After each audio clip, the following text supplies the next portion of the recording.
Welcome to our news discussion today. I'm Sarah, and I'm joined by Sean. Hello, I'm Sean. Let's dive into the stories we're covering today. Recently, a tragic incident occurred off the coast of Vietnam's Phu Quoc Island, where a boat carrying Indian tourists capsized. Let's start by understanding what happened. Yes, I've read about it. The reporting indicates that 15 Indian tourists lost their lives in this tragic accident. Can you provide more details about the incident and the current status of the survivors and the victims' remains? According to the reports, the boat was carrying 32 Indian tourists along with 4 local crew members. The incident resulted in 15 fatalities, and 21 people were rescued. The Indian Embassy has been actively involved in coordinating the return of the survivors and the repatriation of the victims' remains. That's quite a relief that the embassy is handling the situation. How are the survivors doing? Were there any critical injuries reported? The latest update indicates that 16 out of the 17 rescued passengers have returned to India, while 1 remains in critical condition. The bodies of the deceased have been transported to Ho Chi Minh City as part of the repatriation process. I see. So the Vietnamese authorities are working closely with the Indian embassy to handle the aftermath.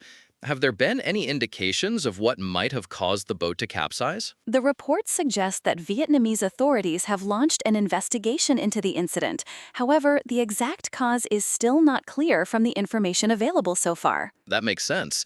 Investigations usually take some time.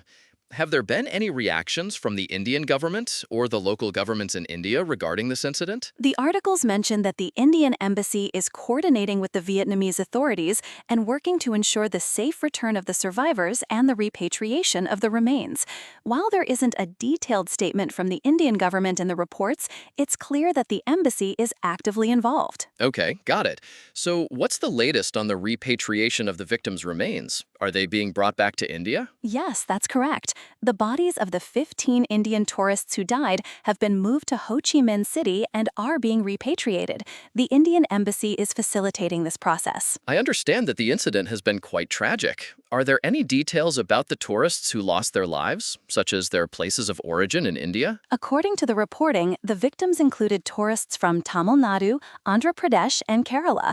This information is part of the details provided by the Indian Embassy. That's helpful context. Losing people from different regions makes the incident even more impactful. Exactly. It's a multifaceted situation with various stakeholders involved. I've read that there have been some developments regarding the captain of the speedboat involved in the incident. Can you tell me more about that? Yes, the latest reports indicate that the captain of the speedboat has been arrested by Vietnamese police.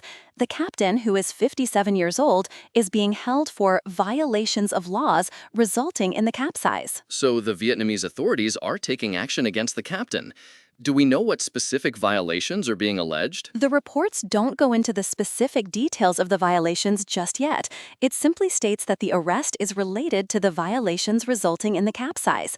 The investigation is presumably still ongoing. That makes sense. The investigation will likely uncover more details about the circumstances leading to the accident. How does this arrest fit into the overall response to the incident? The arrest of the captain is part of the broader investigation into the incident. It indicates that the Vietnamese authorities are taking the matter seriously and are working to determine the cause and assign responsibility where applicable. I see. So the legal process is moving forward. Are there any indications of potential consequences for the captain if found guilty? The articles don't specify the potential consequences. However, given that the captain is being held for violations of laws, it suggests that there could be legal repercussions depending on the findings of the investigation. Okay, understood. It's clear that the incident is being taken seriously by the Vietnamese authorities. Have there been any statements from the Indian government regarding the arrest of the captain? The reports don't mention any specific statements from the Indian government about the arrest. However, the Indian Embassy's continued involvement suggests that they are monitoring the situation closely. That ties into the broader context of how the incident is being handled.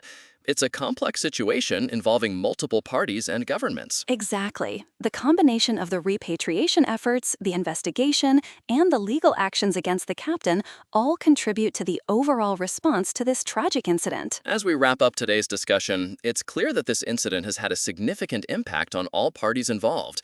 The efforts to repatriate the victims and support the survivors are ongoing. That's right. And as more information becomes available, we'll likely gain a clearer understanding of the circumstances surrounding the incident. For now, our thoughts are with the families of the victims and those affected. Absolutely. Thank you for walking us through these stories, Sarah. Thank you, Sean. That's all for today's discussion. Goodbye. See you later.